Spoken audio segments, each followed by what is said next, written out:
जे गोदो मोनसे डिसक्रिमिनेसन दंमोन जे बेखौ नाख्लायनांगौ बेखौ दोनखोमानांगौ आरो दानि बे गोदान मुगायाव टेक्न'लजिनि जि गोदान जुग फैबाय बाय जेबो जिनिसखौ दोनखोमानो हाया ओंखायनो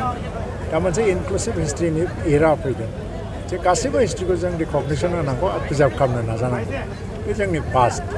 थ' आसाम बिधान सभायाव बेखौ दोननो हानाया जोबोद देरगाथावना बाथ्रा आरो दिनै बेखौ बेखेवनाय जाबाय आरो बेनि थाखाय आङो आसाम बिधान सभानि स्पिकार बिश्वजित दैमारि आरो आसामनि मुख्यमन्त्रि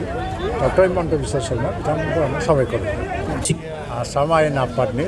सिगाङाव दिनै डिमापुरनि जे बायखोन्दा नेरसोन बिनि मोनसे खुन्थियाखौ बाहाय गायसननानै दोनफैनाय जादों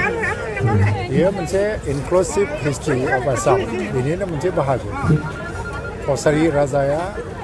बानायलांनाय बे मोनसे बायखोन्दा नेरसोन आरो बेखौ माने फ्राय 10 सेन्चुरि एबा 10 सेन्चुरियाव बेवहाय बानायनाय होननानै मिथिनाय जायो थ' बे आसाम आयेन आफादनि सिगाङाव बेखौ गायसननानै मोनसे जारिमिन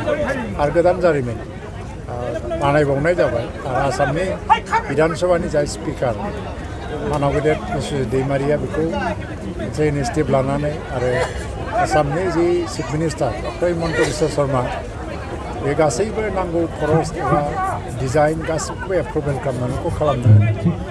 बेनिफ्राय मिथिनो मोनगोन जे बे सिम्बलखौ नायनानै मोनसे समाव बयनिबो गोसोआव मोनसे सोंनाय सिखांगोन बे मा बेखौ मिथिनो लुबैनाय फैगोन बे हिसाबै जोंनि जारिमिना गोसारगोन जियानो जा दा गोदान मोनसे निउ सेन्चुरियाव मोनसे इनक्लुसिभ हिस्ट्रिनि मोनसे सेन्चुरि होननानै बुंजायो जे गोदो मोनसे डिसक्रिमिनेसन दंमोन जे बेखौ नाख्लायनांगौ बेखौ दोनखोमानांगौ आरो दानि बे गोदान मुगायाव टेक्न'लजिनि जि गोदान जुग फैबाय बाय जेबो जिनिसखौ दोनखोमानो हाया ओंखायनो दा मोनसे इनक्लुसिभ हिस्ट्रिनि एरा फैदों जे गासैबो हिस्ट्रिखौ जों रिकगनिसन होनांगौ आरो प्रिजार्भ खालामनो नाजानांगौ बे जोंनि पास्ट थ' आसाम बिधान सभायाव बेखौ दोननो हानाया जोबोद देरगाथावना बाथ्रा आरो दिनै बेखौ बेखेवनाय जाबाय आरो बेनि थाखाय आङो आसाम बिधान सभानि स्पिकार बिश्वजित दैमारि आरो आसामनि मुख्यमन्त्रि डक्टर हिमन्त बिश्व शर्मा बिथांमोनखौ आङो साबायखर होयो